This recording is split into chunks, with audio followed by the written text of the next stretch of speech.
Sultan Iskandar Muda, an Achenese king who was famous for the three clever tactics he used to defeat the Portuguese. The three tactics are naval tactics. Sultan Iskandar Muda used a nimble sea fleet to trap larger Portuguese ships.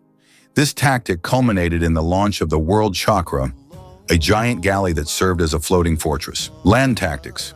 He turned war elephants into deadly mobile artillery troops. Each elephant is equipped with a small cannon on its back to spread destruction in enemy lines. Economic foundation. As the basis of his power, he built a strong economic system by monopolizing the black gold, namely pepper.